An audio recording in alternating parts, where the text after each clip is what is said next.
Hello नमस्कार दोस्तों आज हम लोग अनुपात समानुपात का पार्ट 8 पढ़ने वाले हैं और आज से हम क्वेश्चन स्टार्ट करने वाले हैं। और जो क्वेश्चन लेने वाले हैं वो क्वेश्चन ऐसे होंगे जो एग्ज़ाम की दृष्टिकोण से बहुत ही इम्पॉर्टेंट होंगे। तो ध्यान से ये देखना है आप लोगों को कि क्वेश्चन तो हम एक लेंगे, लेकिन उस क्वेश्चन में आपको पूरा तरीके से बता देंगे कि ऐसे कैसे कैसे क्वेश्चन पूछे जा सकते हैं इससे, और इससे रिलेटेड कैसे कैसे और सवाल बन सकते हैं। तो 2-3 क्वेश्चन लेंगे, लेकिन 2-3 क्वेश्चनों की ऐसी विस्तारित तुमको एक एक चीज़ समझाएंगे, शॉर्ट ट्रिक लॉन्ग ट्रिक और हर चीज़ एक एक चीज़ समझ विकसित करने वाले हैं। तो अगर पढ़ रहे हो तो मन से पढ़ रहे हो तो मन से पढ़ लो, और थोड़ा सा टाइम दे दो तो आपको बहुत अच्छा समझ में आने लगेगा। एक एक मैथ चाहे जैसी भी हो, आपकी बहुत कमज़ोर होगी तब भी आपको समझ में आएगा। तो चलिए स्टार्ट करते हैं। पहला क्वेश्चन लेते हैं। आप क्वेश्चन तो देखने में बड़ा सरल होगा, लेकिन इसका हम विस्तारित करके एक एक पॉइंट इसमें समझाएंगे, तो ध्यान से देखना। क्वेश्चन एक रहेगा लेकिन उसके कई पार्ट हम बना देंगे। जैसे दो संख्याओं का योग है, ऐसे करके एक सवाल दे दे, संख्याओं का योग दे दे 480, ठीक है। और उन संख्याओं का अनुपात दे दे 7:5, ये दे दिया। तो कह रहा है आपसे इसमें 3 चीज़ पूछ ले। पहली, संख्याएं ज्ञात करो कौन कौन सी हैं। दूसरी क्या पूछ सकता है, संख्याओं में अंतर पूछ सकता है। तीसरा क्या पूछ सकता है, संख्याओं का गुणनफल पूछ सकता है, ठीक है। योग तो दिए हुए है, तो ऐसे करके कई क्वेश्चन बना सकता है वो आपसे। अब एक चीज़ समझ लेना है, उसके बाद आप हर क्वेश्चन को ऐसे में लगा लोगे। ये पहला टाइप है, इसके बाद हम अलग से अगला टाइप का क्वेश्चन लेंगे। तो चलिए इसको समझाते हैं आपको। तो अब समझना क्या है, इसमें कह रहा है कि दो संख्याओं का योग, मतलब दो संख्याएं हैं, उनका योग दे रखे है 480 और उनका अनुपात दिए है 7:5। संख्याएं ज्ञात करनी है और दूसरा क्वेश्चन है अंतर ज्ञात करना उन संख्याओं का। देखना है ध्यान से। अब इस कंडीशन के सवाल को हम कैसे हल करते हैं ये देखना होता है। देखो ध्यान से। अब जो अनुपात बनता है, हम यहाँ बेसिक चीज़ समझा रहे हैं, बाकी तो लगाना आपको एक झटके में लगा के हम सिखाई दे रहे हैं कि क्या करना है। जब योग दे रखे, यहाँ पर ध्यान देना होता है कि क्या दिए है यहाँ पे। जैसे यहाँ पे योग दिए हैं तो हम योग कर लेते हैं। ये संख्याएं है ही हैं, लेकिन ये संख्याएं नहीं है, ये अनुपात है। संख्या कब बनेगी, क्योंकि ये अनुपात कब बना है, जब इसके पीछे वाली कोई चीज़ हटाई गई है। यानी ये 7x रहा होगा, कोई रही होगी, ये 5x यानी 5x रहा होगा, तो ये x कट के तब अनुपात बना। यानी अभी तक नहीं समझ में आई तो बात हम ऐसे समझा सकते हैं। मान लो ये रहा होगा 21, 3 से गुणा करा के देख लेते हैं, ये रहा होगा 15, ऐसे मान लेते हैं। रही तो बहुत बना सकते हैं संख्या इससे। तो ऐसे में आप यहाँ से कितना हटाओगे, 3 हटा दोगे तो 7, यहाँ से भी 3 हटाओगे तो ये 5 बचेगा। यानी देखना, यहाँ से भी 3 हटा, यहाँ से भी 3 हटा, यानी ये सेम चीज़ हटी। वही ले हम यहाँ क्या कर रहे हैं, x जैसे इसके पीछे लगा रहे हैं कि x हटा होगा, तो x 5 के पीछे भी लगा रहे हैं कि x हटा होगा। समझ में आ गई बात, यहाँ तक आपके समझ में आ गई होगी क्यों हम ऐसा कर रहे थे।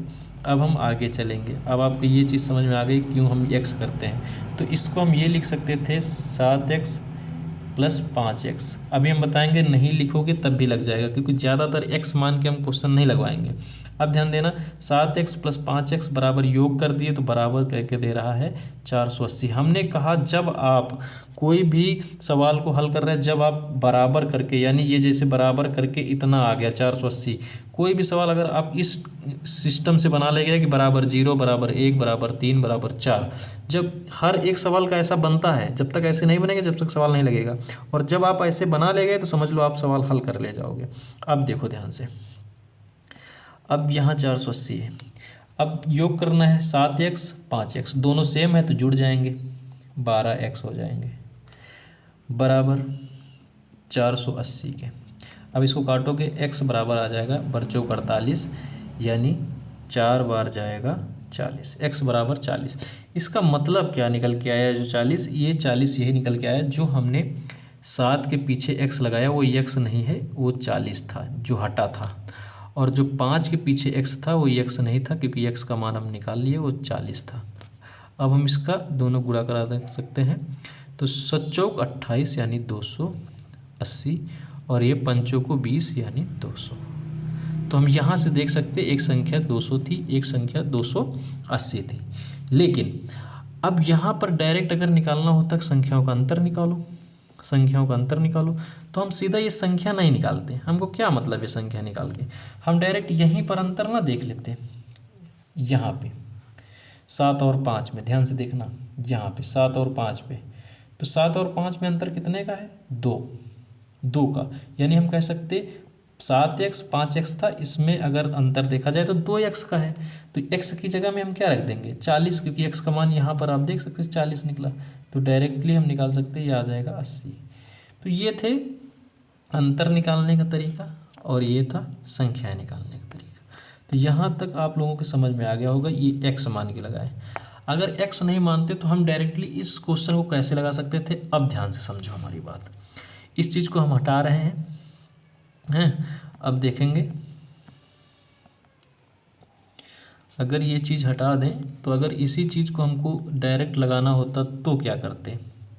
वो चीज़ देखना है, वो चीज़ समझ लो कि डायरेक्ट अगर लगाना होता, देखते ही हम उसके आंसर को कैसे पकड़ते, ये चीज़ देखना है। और वही करना है आपको एग्जाम पीरियड में।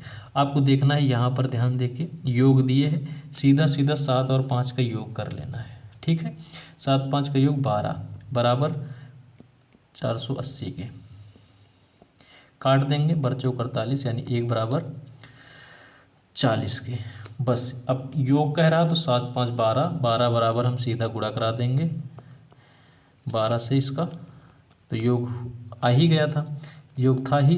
लेकिन इसमें भी संख्याएं, तो यानी एक बार 7 का निकाल लेना, एक बार 5 का, यानी एक बार 7 से गुणा कराएंगे तो 280, एक बार 5 से गुणा कराएंगे तो 200। ठीक है, ये आंसर आ जाएगा। अगर अंतर देखना है तो इनका अंतर देख लेंगे, कितना है? 7 5 का 2 का, 2 से गुणा करा देंगे तो अंतर आ जाएगा 80 का डायरेक्ट। या फिर यहीं से भी निकाल सकते हैं, 200 और 280 से 80 आ जाएगा। ठीक, ये तरीके थे और यही तरीके से इस क्वेश्चन को लगाया जा सकता था। ठीक, आपको यहाँ तक तो समझ में सबकी क्या आ गया होगा। अब जो हम आगे सवाल लेने वाले हैं थोड़ा सा क्रिटिकल है और वैसे क्वेश्चन पूछे भी जाते हैं एग्जाम में।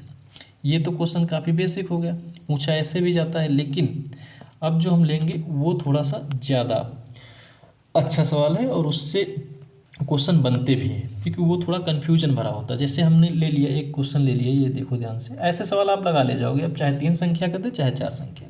अब हम अगला लेते हैं, जैसे एक सवाल है 3 संख्याएँ हैं जिनका रेशियो है 2:5:7। ठीक, ये रेशियो है, तथा कह दे कि उनका गुणनफल, यानी इन तीनों संख्याओं का गुणनफल आपको दे रखे हैं, तथा उनका गुणनफल 1890, कितना दे रखे? 1890।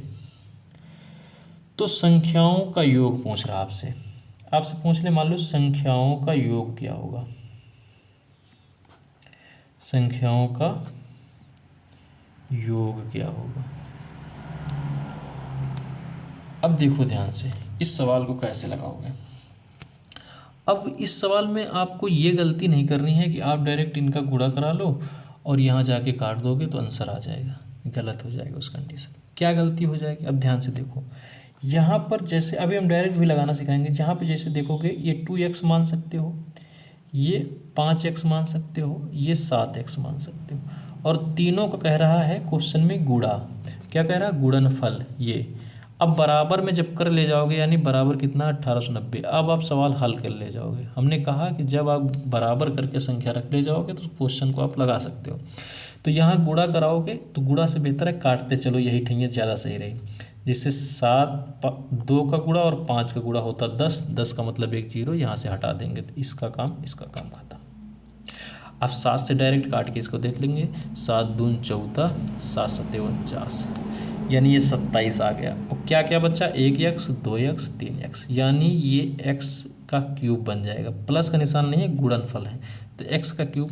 अब x का क्यूब है, यानी x का 3 बार गुणा किया गया तो 27 आया, यानी इसके अंदर 3 बार गुणा करके 27 आया होगा, कोई ऐसी संख्या रही होगी।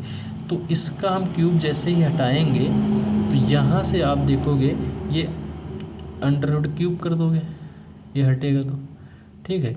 यानी हम ये कह सकते हैं, सॉरी यहाँ ये कह सकते हैं, जैसे ही यहाँ x मानेंगे तो यहाँ से 27 का अंडर रूट आ जाएगा, ये ऐसे निकाल लोगे इसको। या फिर ये चीज़ आप समझ ही गए कि क्यूब लगा है यानी क्यूब हटाएंगे, तो इसको क्यूब हटाना, ये किसका क्यूब है यही बताना है। तो 27 जो लिखा है यहाँ पर, सीधा सीधा हम क्या कर देंगे, 27 किसका क्यूब है ये देख लेंगे, 27 क्यूब है 3 का, तो ये 3x का मान निकल के आ गया। अब हम कह देंगे सीधा पूछे योग, तो हम एक एक संख्या नहीं निकालेंगे, सीधा देख लेंगे कि यहाँ पर 2x था, ये 5x, ये 7x, इन तीनों का योग कितना हो जाएगा, 7 5 12 2 14, यानी एक x का मान 3 है, तो 14x का मान कितना होगा, तो हम 14 गुणे 3 कर देंगे, 14 ते 42, सॉरी कितना आ रहा, हाँ 14 ते 42, यानी उन संख्याओं का योग जो निकल के आ जाएगा 42 निकल के आएगा है। अलग अलग भी संख्याएं आप निकाल सकते हो, डायरेक्ट योग करके आप गुणा करा दी तब निकाल सकते हो, समझ रहे हो। तो ये चीज़ आपके समझ में आ गई होगी। तो ऐसे ही सवाल लाएंगे और टाइम ज़्यादा नहीं लेंगे, अभी तो ये बेसिक सवाल शुरू के हैं, अब देखना आगे आगे बढ़ते जाएंगे सवाल और भी डिफ़िकल्ट होते जाएंगे। ज़्यादा बड़ा वीडियो बनाएंगे नहीं, आप लोग ज़्यादा देखते नहीं, तो छोटा ही वीडियो है, बाकी समझ में आए तो पढ़ते रहो।